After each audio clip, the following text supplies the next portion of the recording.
어떻든 저항도 전쟁의 핵심은 민주화 과정에서 미국이 힘으로 안 누른다는 거예요. 그게 필리핀 이월혁명의 핵심이거든요. 그래서 우리가 86년 5.3 사태 때를 보면 그 80년은 5.18의 반성으로 현장들 많이 갔었죠. 그게 구로에서부터 인천 공단까지 쭉 있잖아요. 부천 부평으로 해서. 그게 5.3 때 다 모였는데 이쪽이 시원하기도 했지만 결과적으로 민통년 지도부 그때 다 깨졌어요. 수배되고. 그러니까 80년, 87년 6월 항쟁하려고 했을 때 민통연범은 장기표, 김건태, 이부영, 임채정, 문익환 다 들어가 있어요.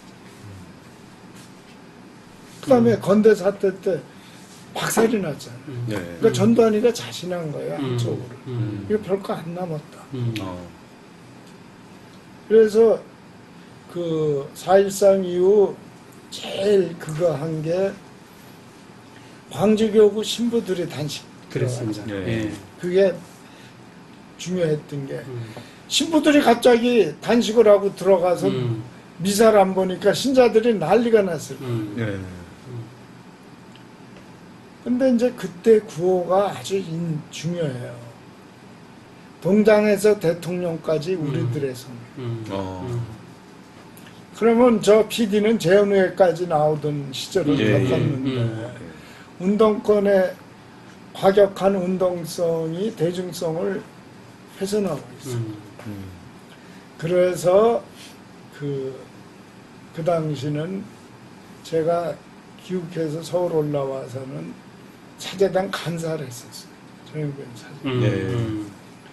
송진 신부라고 서울경군 한 신분이 몇 년 후배인데 제 연배인데 그 양반이 서울교구 총괄 신부를 했는데 그래서 그 양반한테 가서 정세를 알아야 돼.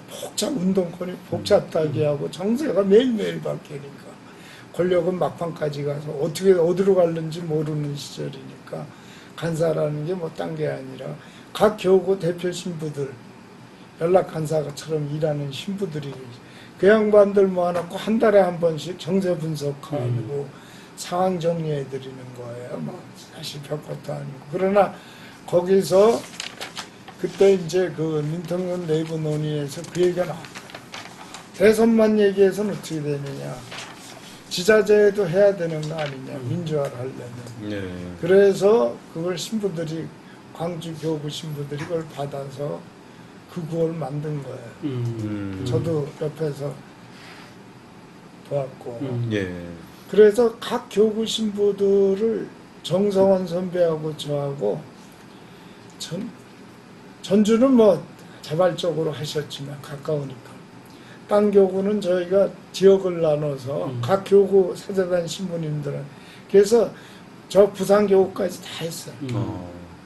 단식을. 그러니까 신자들이 의식화되는 저절로 의식화되는 거예요. 그게 4월 며칠, 4월 한 달 쭉 갔어요. 그 다음에 잊을 수 없는 게 5.13 그래서 정의평화위원회는 공식 기관의 천주. 정의평화위원장이 윤공희 광주교구 대주교였거든. 서울에서 미사라는데 아주 유명한 강론을 했어. 민주화하는 것이 이게 교회의 사명이다. 두 번째 핵심 이슈가 외세는 한국 민주화에 개입하지 마. 광주 때 당신이 겪었잖아. 이렇게 하면 미군이 우리를 구해준다라는 게 막 돌아가지고 그렇게 죽으리라고는 아무도 상상을 못했어. 그걸 보셨잖아, 자기가 현장에서. 그딴 교구청이 바로 금남로 한가운데 있었어. 총알이 거기 뭐 날라가고 그러던 시절이었어. 그걸 겪었기 때문에 그 강론이 중요하고 그 다음에는 5.18이라. 이건 뭐 이부영 선배가 영등포 교도소에서 김정란 선배한테 토스해서 그걸 김정란 선배가 메모를 정리를 해서 한 신부님으로 갖다 줘. 사제단 대표가 김성훈 신부니까 한 신부님이 그걸 주고 그걸 읽으셔야 돼요. 왜냐하면 그때 한세영 신문 교구청 홍보국장이었기 때문에. 그래서 김성훈 신부가 그날 추기경 강론 끝난다는 걸 읽은 거예요. 사전에 협의가 되신 거죠? 추기경님과 이렇게. 당연하죠. 그래서 그것이